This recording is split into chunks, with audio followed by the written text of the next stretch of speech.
can tell by the title of this video, we have some exciting news. We've moved to a new house and it is quite a change for us. We moved from living in town to living out of town. A few weeks ago, we closed on 15 acres with this cabin-style home that you're seeing right now, and we moved our whole family out of town. Now, I'm not gonna sugarcoat this. This move was pretty rough for this. I'm gonna get into exactly why and what all went down while we tried to make this transition in just a little bit, but I wanted to start by just explaining why we decided to make this move. More than anything, we wanted to get the kids out into the country. I really think it is so valuable for kids to be able to get dirty and to have some kind of rough play and experience using their hands and using their bodies and doing chores and all sorts of things like that. Of course, every kid doesn't have that opportunity, and there are plenty of ways that kids can build character and learn those important lessons in the city as well. But when we came to our budget and figuring out where we wanted to spend our money, we decided to make some sacrifices to our future lifestyle so that we could give this gift to our kids at this point in time. Okay, so let's get into talking about what happened when we tried to move. So the first thing that happened was just that our closing was really delayed. Now, I honestly don't know all the reasons for this, but there were a whole lot of complications with the mortgage company and them getting the documents that they needed.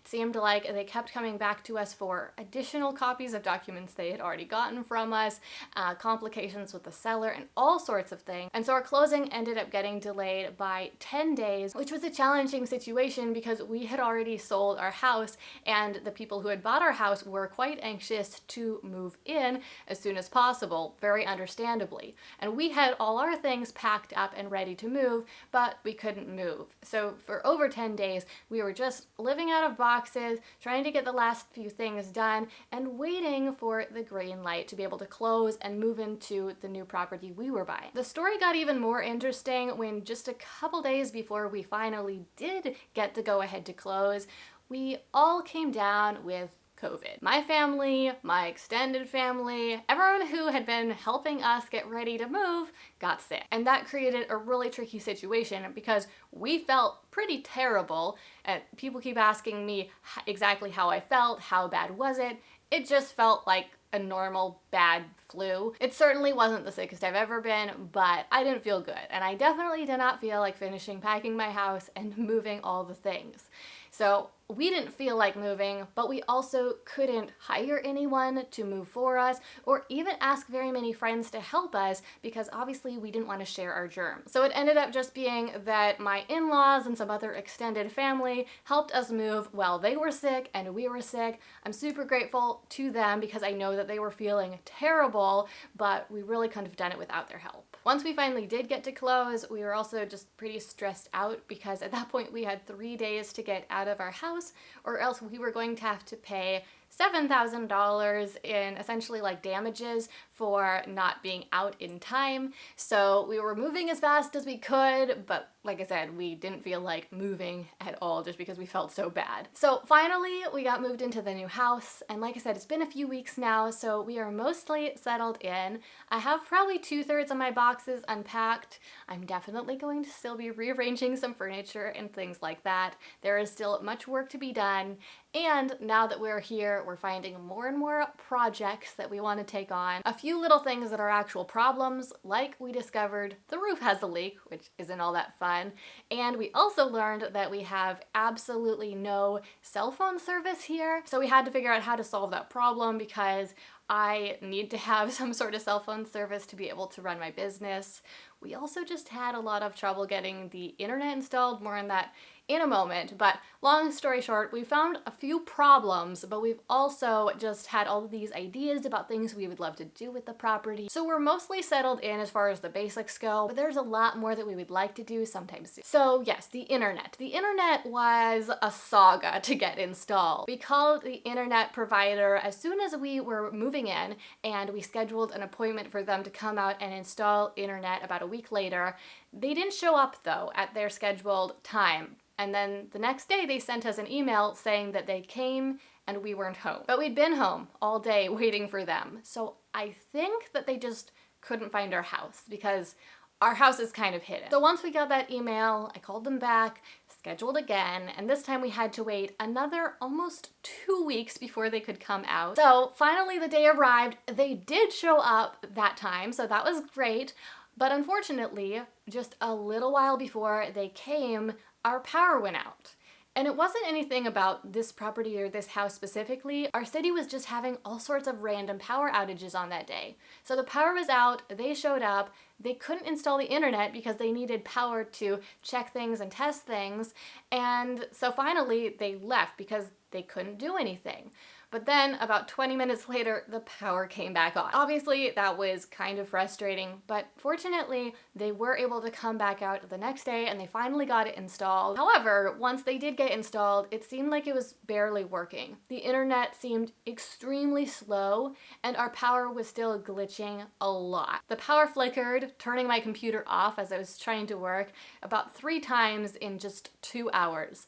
And I was fairly stressed out about this because I was like, oh no, is this how things are gonna be? This internet barely works, the power keeps flickering, and I thought maybe it had something to do with this property. But by the next day, the internet was a lot faster and I haven't noticed a single power flicker since then. So I think that that issue is completely resolved and it seems like everything is working fine. One thing that I am particularly excited about with this property, aside from the fact that it is just beautiful, is that there is an office that is completely separate from the house. It's in a separate building. And that's something that I've been saying I really wanted for the past couple years. I wanted an office that was on our property but in a separate building so that I could go there and work and have a little bit more work-life separation, and also I could have quiet for filming YouTube videos, recording podcasts, doing meetings, things like that, and I didn't have to constantly keep asking my kids to be quiet, and my husband didn't have to be worrying about whether or not the kids were quiet enough. So that's something that we have at this place. Again, I'm so excited about it. I think it's going to be really fun to design this space and work in this space. I have a lot of ideas. I'm also still just trying to figure out what I even want the space to look like. It's slowly coming together. It's way bigger than my old office that was essentially the spare bedroom in our house. So that's obviously wonderful, but it's also a challenge just figuring out how to organize furniture and how to decorate in a space that is so much bigger. When we were looking for the property we were going to buy, we were kind of looking for a small hobby farm, but interestingly, this property that we've ended up at isn't really what I'd call a farm or even a hobby farm at all. It's a beautiful property, it's 15 acres, it has this really nice house on it and a shop, but there isn't any land that has really been used for farming or even gardening or animals or anything like that.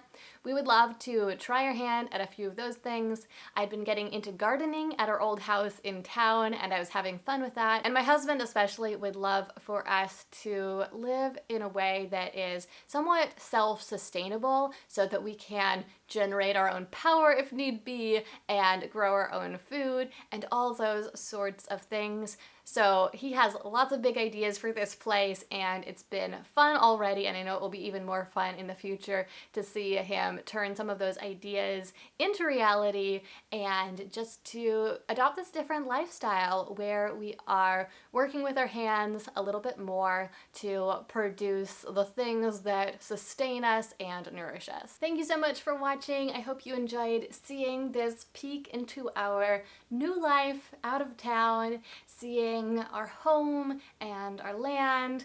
I really wanted to share this with all of you because you are a big part of, what makes this possible. You support me and my family, and that means so much to me. So thank you for watching. Thank you for your support. If you have any questions at all about the place, about what we're going to be doing here, just, leave me a comment below. I would love to hear from you. And also, I'm curious to know if there is any aspect of all of this that you would like to see more videos about. I'm probably not going to be making videos about gardening, but if there is any sort of lifestyle or home or sustainable living or homesteading type content you would like to see, I would at least be curious to know, and I might consider doing a video like that in the future. Make sure you're subscribed and have notifications turned on. Alright, well that is everything for this video. Thank you again so much for watching, and I'll see you again next week.